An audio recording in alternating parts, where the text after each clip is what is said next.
Hey everybody, happy Sunday. Got the Nobody Mobile here. So today I'm going to take you for a little tour and we'll start from the back. So this back area, some of you have seen this, but back here will be my air conditioner unit. It'll be here. I decided to put my water tank here. I'll explain why in just a minute. And then I'm going to put my black water and gray water back in here on this side. So as I use water, the weight distribution really won't change. It'll still be back here in the back. It'll just shift from the right to the left as I start using water.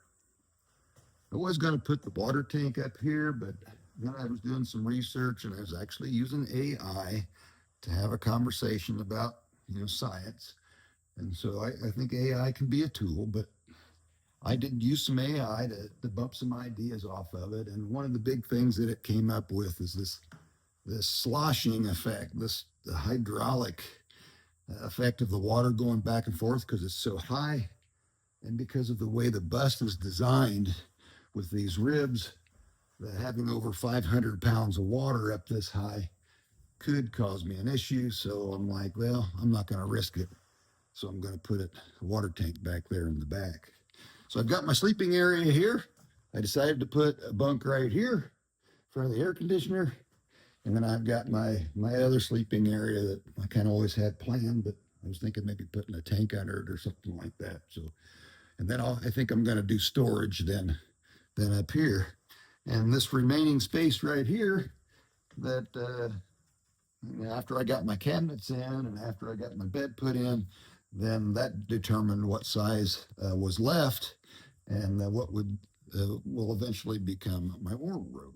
So those of you who always see me in t-shirts and think I only have white t-shirts, um, at some point I'm going to start wearing like suits and dress shirts and things like that. But let's look in here. So here we have, if I can do this, get you turned down here. So here's our toilet. And I'm going to have to put it on a riser because it's one, I'm bigger than, I guess, average guy. So it's sitting a little bit too close to the floor. And plus, I've got to run my piping somewhere. So there's going to be pipes that'll run across the back wall and then underneath the bump, and that'll go back to the tank back there. But what's different about this toilet? It's a macerator toilet. It's the kind of toilet you put in a like a marine application. So it's got little propellers in there that chop things up. Effluent, for those of you who don't know what effluent is, it's poo poo. So it chops that up, and then it's going to actually lift it and pump it and bring that back to this tank back here. So that's the plan. And you're probably wondering, well, why is he talking so much about the toilet? Well, the reason I want to talk about the toilet today is this thing right here is where we put human effluent, human waste. And most people don't really think about where does it go? We put it in there and then we push a little button or a lever and it's gone. And I guess why I want to talk about human effluent or human waste is I'm a firm believer in strong borders of our country and controlling the immigrant population that's coming in. That's something that we have to do and is a must. But where I fundamentally disagree with what I feel like our government is doing is we're taking our human waste and we're pushing it out. We don't, we as voters, we don't care where it's going. We just know that we're pushing it out. We're getting rid of it. And that's a problem with me. These are human beings. Granted, they are here illegally. They shouldn't be here, and they're not using the right processes.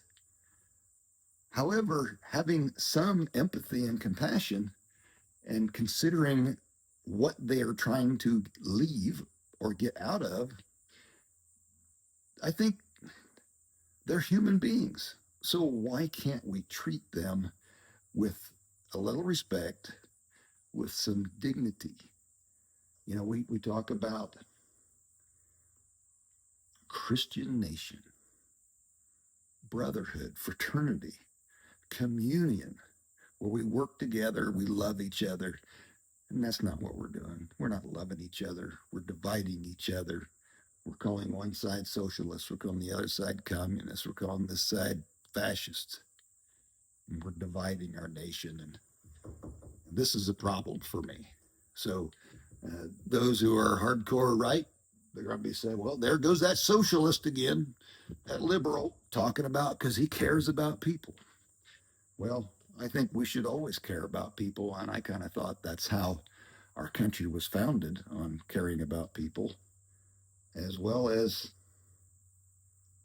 Christianity. If we really believe our country was founded on religion and is a Christian nation, then how about we start acting like it? I'm nobody. Be strong. Love thy neighbor. Together we can do better. Nobody out.